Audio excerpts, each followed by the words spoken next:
Mga idol, totoo nga ba na ang kantang ito ay merong sumpa? Ang creepy naman po niya, Kuya Jibe. Tara po at alamin po natin. Babalala mga idol, kung kayo po ay likas na matakotin at kung ayaw nyo pong nakakarinig ng ganitong klaseng kwento, skip nyo lang po ang videong ito, okay? Noong taong 1929, merong isang kanta ang nalikha na kung saan pang hanggang ngayon nagbibigay kilabot sa mga karamihan. At ang pamagat ng kantang ito ay ang Tiptoe Through the Tulips. Ang gumawa po ng lyrics ng kantang ito ay si Al Delvin. Samantalang ang naglapat po ng tono naman ito ay si Joe Burke. Yan mga idol, sila po, magkaibigan po silang dalawa. Alam niyo po ba mga idol na ang kantang Tiptoe Through the Tulips ay ginagamit po nung unang panahon sa mga Broadway, mga theatrical, ganoon po sa mga teatro, ginagamit po nila yan pang background songs. Pero noong simulang kantahin ng American singer na si Tiny Tim, yan po mga idol, siya po si Tiny Tim, nabigyan ng kakaibang definition ng kanta dahil sa uri ng pagkanta ni Tiny Tim. Sa kanyang falsetto, dito na po nagke-create ng pagka-creeping pakiramdam sa mga tao. Tara po, pakinggan po natin. Oh, tiptoe through the window, by the window, by the rosy, come tiptoe through the Grabe mga idol, no? Sobrang creepy ng pagkakanta niya dyan. Yung falsetto niya talagang on point. Kapag narinig nyo agad, talagang kikilibutan po kayo. Ang creepy mga idol para sa akin. I-compare naman po natin sa original tune o original singer noong unang panahon, noong 1929. Tignan niyo pong pagkakaiba. Tiptoe to the window, by the window, that's where I'll be. Come tiptoe through the... Di po ba mga idol, malaki po ang pagkakaiba nung kinatanong dalawang singer. Alam niyo ba mga idol na hindi naman po nakakatakot ang ibig sabihin o pinapahiwatig po ng message ng kantang Tiptoe Through the Tulips. Ang Tiptoe Through the Tulips daw po ay about sa dalawang magjowa o magka-partner na gusto mong mag-date sa isang garden ng puno-puno po ng tulips. Yun po mga idol ang message ng kantang yan. Kaya lang, nung kinanta nga po ni Tiny Tim, dito na po nagkaroon ng kakaibang definisyon po. Ang nagkaroon po ng flavor yung kanta na kung saan noong ginamit po ng moving Insidious or Insidious, yun, kung tama po ang pagkakabigkas ko.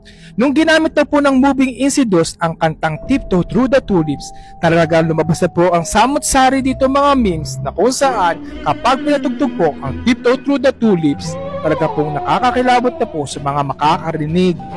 Mas nadoble po ang takot o ang pagka-creepy sa lahat ng mga tao makakarinig po ng kantang ito. Lalo na po ginagalit na po ang Tiptoe Through the Tulips sa mga horror movies, horror videos, na kung saan nakakakilabot naman talaga mga idol, aminin nyo na. Kaya lang, dito na po papasok ang mga samot-saring teorya o mga kwento-kwento na ang kanta daw pong ito ay merong sumpa.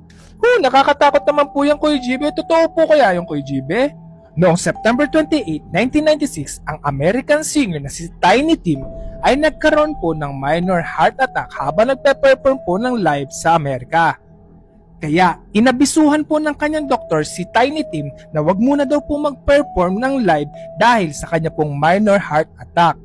Kaya lang, hindi po nakinig ang American singer na si Tiny Tim sa kanyang doktor at pinagpatuloy pa rin po niya ang pagpe-perform ng live.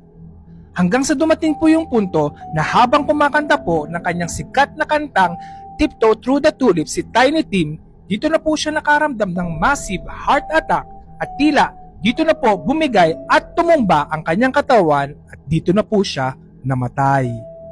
Grabe mga idol, talagang kung iisipin nyo, yung kanya pa talagang sikat na kanta na Tiptoe Through the Tulips, ang kanyang last song na kinakanta lang live, dun pa siya namatay o natumba.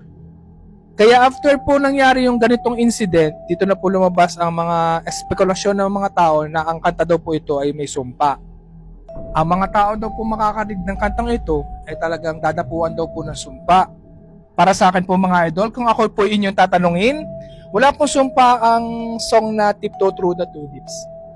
Base nga po sa lyrics nito, wala naman po mga black magic about dun sa message nung song. Tanging nagkataon lang po talaga na may sakit nun si Tiny Tim at nagkataon yung last song na kanyang kinanta ay yung kilala pa sa buong mundo, yung Tiptoe Through the Tulips. Para sa akin, wala siyang sumpa mga idol. Kaya huwag kayong matatakot kapag nakarinig po kayo ng ganitong kanta. Wala naman po pala talagang dapat ikatakot sa kantang to. Talagang yung tanging pagkanta lang ni Tiny Tim yung medyo creepy. Yun. Para nga mas may sumpa pa yung kantang My Way dahil mga ginagamit ito sa inuman. After nila pag-agawan yung kantang My Way, dito na po nagkakaroon ng mga aksidente. Feeling ko mas may sumpa pa yung My Way sa tingin nyo mga idol. Pero kung kayo po ang tatanungin ko mga idol, naniniwala po ba kayo na ang kanta ni Tiny Tim na Tiptoe Through the Tulips ay merong sumpa? At sa tuwing pong pinapatugtog o nakakarinig kayo ng kantang Tiptoe Through the Tulips, kinikilabutan po ba kayo at natatakot? At kayo po mga idol, meron pa po ba kayong alam na mga creepy stories na pwede pong i-content natin dito sa TikTok? Comment nyo nga po sa comment section at share nyo na po ang video ito sa mga friends nyo para malaman din po nila kung meron ba talagang sumpa ang kanta ng American singer na si Tiny Tim na Tiptoe Through the Tulips. Cute!